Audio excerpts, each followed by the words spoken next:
Hello everyone, this is me doctor Sadaf Amreen और आज हम कंटिन्यू करेंगे थ्रोम्बोसिस को। तो आज हम बात कर रहे थे पैथोफिजियोलॉजी ऑफ थ्रोम्बोसिस। तो दो इवेंट हम उसमें डिस्कस कर चुके थे कि रोल ऑफ प्लेटलेट्स क्या है and the what is the role of the blood vessels wall. आज हम बात करेंगे रोल ऑफ कोगुलेशन सिस्टम। तो कोगुलेशन सिस्टम, कोगुलेशन मैकेनिज्म जो होता है ये क्या है, कन्वर्ज करता है प्लाज्मा फिब्रिनोजन को into a solid mass of fibrin. तो जो कोगुलेशन सिस्टम है वो इन्वॉल्व करता है हीमोस्टेसिस प्रोसेस में भी और थ्रोम्बस फॉर्मेशन के अंदर। ठीक है, इसके अंदर कुछ पाथवे होते हैं, जैसे इसका नाम है इंट्रिंसिक पाथवे, एक्सट्रिंसिक पाथवे और कॉमन पाथवे। तो इसको देखते हैं हम क्या है ये, फिर मैं आपको इसको डायग्राम के थ्रू भी समझाऊंगी। तो सबसे पहले देखते हैं हम इंट्रिंसिक पाथवे। जब हम ब्लड हमारा जब हम कांटेक्ट में आते हैं किसी भी एबनॉर्मल सरफेस के, तो जिसकी वजह से क्या होता है, एक्टिवेशन होता है फैक्टर 12 का एंड सिक्वेंशली इंटरेक्शन होते हैं फैक्टर 11 का, फैक्टर 9 का एंड फैक्टर 8 का। फाइनली क्या होता है, फिर फैक्टर 10 आता है अलॉन्ग विथ कैल्शियम के साथ एंड प्लेटलेट फैक्टर 3। तो इसमें जैसे कि इंट्रिंसिक पाथवे के अंदर आप देखें कि जब हमारा सरफेस कांटेक्ट में आया, ठीक है, एबनॉर्मल सरफेस के, तो हमारा जो फैक्टर 12 था वो कन्वर्ट हो गया एक्टिवेटेड फैक्टर 12 के अंदर। अब एक्टिवेटेड फैक्टर 12 ने क्या किया, जो फैक्टर 11 था उसको कन्वर्ट किया एक्टिवेटेड फैक्टर 11 के अंदर। अब ये जो 11 फैक्टर एक्टिवेटेड था इसने फैक्टर 9 को कन्वर्ट किया फैक्टर 9 एक्टिवेटेड में। ठीक है, अब ये क्या करते हैं, कैल्शियम के साथ मिलके विद फैक्टर 8 और प्लेटलेट फैक्टर के साथ मिलके क्या करते हैं, एक्टिवेट करते हैं फैक्टर 10 को इनटू द एक्टिवेटेड फैक्टर 10 के अंदर। ठीक है, तो ये हुई हमारा पूरा इंट्रिंसिक पाथवे। नेक्स्ट देखते हैं हम कि एक्सट्रिंसिक पाथवे में क्या होता है।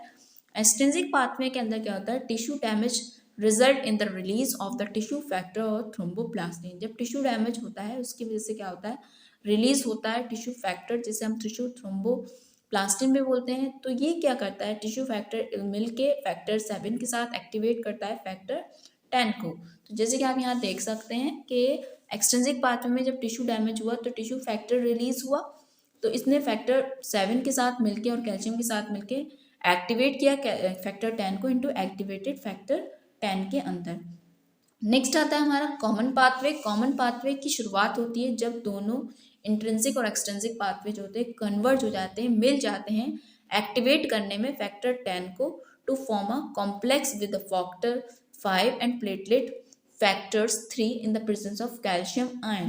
दिस एक्टिवेट, ये क्या करता है, एक्टिवेट करता है प्रोथ्रोम्बिन को, फैक्टर 2 को टू थ्रोम्बिन के अंदर, जो कि इन टर्न कन्वर्ट करता है फिब्रिनोजिन को फिब्रिन के अंदर।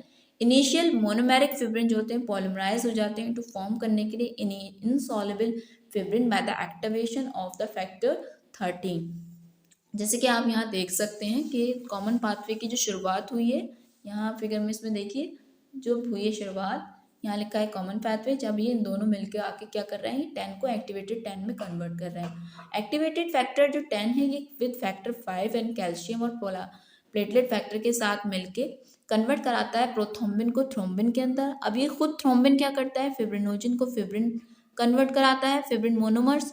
अब ये फिब्रिन मोनोमर जो होता है with the help of factor 13 and calcium fibrin split product में कन्वर्ट हो जाते हैं। नेक्स्ट चीज़ आती है कि रेगुलेशन कैसे होता है कोगुलेशन सिस्टम का। ब्लड जो होता है फ्लूइड स्टेट में रहता है नॉर्मली, हम सब जानते हैं। Coagulation kept system kept in the check by the controlling mechanism. Coagulation system जो होता है कंट्रोल कैसे रहता है, ये प्रोटीज इनिबिटर्स होते हैं और फिब्रिनोलिटिक सिस्टम के जरिए रहता है। प्रोटीज इनिबिटर जो होते हैं ये एक्ट करते हैं कोगुलेशन फैक्टर्स पे, किस लिए, टू अपोज करने के लिए फॉर्मेशन ऑफ थ्रोम्बिन को। जैसे कि एंटी थ्रोम्बिन थर्ड है, प्रोटीन सी है, C1 एक्टिवेटर है, अल्फा एंटी ट्रिप्सिन है एंड अल्फा 2 मैक्रोग्लोबुलिन है। फिब्रिनोलैक्टिन सिस्टम जो होता है इसमें प्लाज्मिन बहुत ही पोटेंट फिब्रिनोलिटिक एंजाइम है जो कि फॉर्म करता है by the action of plasminogen activator on the plasminogen, जो कि प्रेजेंट है नॉर्मली इन द प्लाज्मा के अंदर। दो तरीके के प्लाज्मिनोजिन एक्टिवेटर्स होते हैं, tissue type and the urokinase type होते हैं। जैसे कि टिश्यू टाइप जो होते हैं वो कहाँ से ड्राइव करते हैं, एंडोथेलियल सेल से एंड द ल्यूकोसाइट से। यूरिकाइनेज लाइक जो होते हैं वो प्रेजेंट होते हैं इन द प्लाज्मा के अंदर। फिब्रिनोलिटिक सिस्टम में जो प्लाज्मिनोजिन होता है वो प्लाज्मिनोजिन एक्टिवेटर के थ्रू कन्वर्ट हो जाता है प्लाज्मिन के अंदर, जो कि टिश्यू टाइप या यूरिकाइनेज लाइक होते हैं। फिर ये प्लाज्मिन कन्वर्ट कराता है फिब्रिन को, फिब्रिनोजन को इनटू फिब्रिन स्प्लिट प्रोडक्ट के अंदर।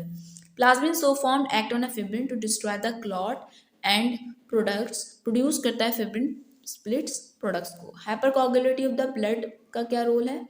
The occurrence of the thrombosis in some condition, जैसे कि नेफ्रोटिक सिंड्रोम है, एडवांस कैंसर है, या फिर एक्सटेंसिव बहुत ट्रॉमा है, बर्न है, या फिर प्यूरियम के दौरान एक्सप्लेन किया जाता है किस बेसिस पे? हाइपरकोगुलेटिविटी ऑफ द ब्लड। ये सारी कंडीशन होती हैं ऐसी जिसके अंदर आप थ्रोम्बोसिस के फॉर्मेशन को फॉर्म कैसे एक्सप्लेन करेंगे? हाइपरकोगुलेटिविटी ऑफ द ब्लड के थ्रू। ये कह रहे हैं जो इफेक्ट है हाइपरकोगुलेटिविटी का ऑन थ्रोम्बोसिस के अंदर, ये फेवर्ड होता है बाय द एडवांसिंग एज के जरिए, तो स्मोकिंग की वजह से, या फिर ओरल कॉन्ट्रासेप्टिव इस्तेमाल करना है, या फिर ओबेसिटी, ये इनके अंदर फेवरेबल फैक्टर्स होते हैं जो कि इसको और इनिशिएट करने में हेल्प करते हैं। हाइपरकोगुलेबिलिटी अकर करती है में इन द फॉलोइंग चेंजेस जब होते हैं कंपोजिशन ऑफ द ब्लड के अंदर क्या क्या चेंजेस होते हैं, जैसे कि क्लॉटिन फैक्टर अगर बढ़ जाए, जैसे कि फैक्टर 7 है, 8 है, 10 है, या फिर प्लेटलेट काउंट बढ़ जाए, और या फिर जो कोगुलेशन इनहिबिटर्स हैं उनका लेवल कम हो जाए, तो इनकी वजह से क्या होगा? ब्लड की हाइपरकोगुलेबिलिटी बढ़ जाती है, वो फाइनली कॉज करता है थ्रोम्बोसिस। एक फैक्टर्स था इसके अंदर कि अगर ब्लड फ्लो के अंदर अल्टरेशन हो जाता है तो क्या होता है? Formation of the arterial and cardiac thrombi is facilitated by the turbulence in the blood flow। ये कह रहे हैं कि जो फॉर्मेशन होते हैं, जो थ्रोम्बस बनते हैं कहाँ पे? कार्टेरियल और कार्डियक थ्रोम्बाई जो बनते हैं वो किस वजह से बनते हैं? Due to the turbulence in the blood flow. Turbulence मतलब गड़बड़ी जब आ जाती है, चेंजेस आ जाता है ब्लड फ्लो के अंदर, तो उसकी वजह से बनते हैं। वाइल स्टेसिस इनिशिएट करता है वेनस थ्रोम्बाई को। कार्डियक और आर्टियल बनते हैं टर्बुलेंस की वजह से, और स्टेसिस क्या कराती है? वेनस थ्रोम्बाई को बनाती है without evidence of endothelial injury. यहाँ पे एंडोथेलियल इंजरी का कोई रोल नहीं है, कोई एविडेंस नहीं है, सिर्फ क्या हो रहा है? सिर्फ ब्लड के अल्टरेशन होने की वजह से ये यहाँ पे थ्रोम्बाई बनते हैं। नॉर्मली क्या होता है? वहाँ पे हमारा ब्लड जो फ्लो करता है ब्लड स्ट्रीम में, वो एक्सियल फ्लो होता है। एक्सियल फ्लो से बोला जाता है जिसके अंदर in which the most rapidly moving central stream consist of the leukocyte and red cell. यानी जो ब्लड स्ट्रीम होगी, अभी मैं डायग्राम में भी दिखाती हूँ आपको, उसमें सेंट्रल स्ट्रीम में ल्यूकोसाइट्स होंगे, रेड सेल होंगे, platelets are present in the slowing movement laminar stream adjacent to the central stream. ये कह रहे हैं एडजेसेंट स्ट्रीम के जस्ट ही बराबर में प्लेटलेट्स प्रेजेंट होते हैं, वाइल द पेरिफेरल स्ट्रीम जो बिल्कुल बाहर वाली स्ट्रीम होती है वो हमारी, उसके अंदर क्या होता है? Freely cell moving plasma present होता है जो कि एंडोथेलियल लेयर के बराबर में होता है। यानी एंडोथेलियल लेयर से प्लेटलेट्स का कोई भी रिलेशन नहीं होता, वो बिल्कुल उससे हटके होते हैं। टर्बुलेंस और स्टेसिस में क्या होता है कि normal axial flow of the blood जो होता है डिस्ट्रीब्यूटेड होता है थ्रू, सो जो प्लेटलेट्स होते हैं वो कांटेक्ट में नहीं आते to platelets into contact with the endothelium. Normally जब एक्सियल फ्लो चलता है ब्लड का तो उसकी वजह से क्या होता है?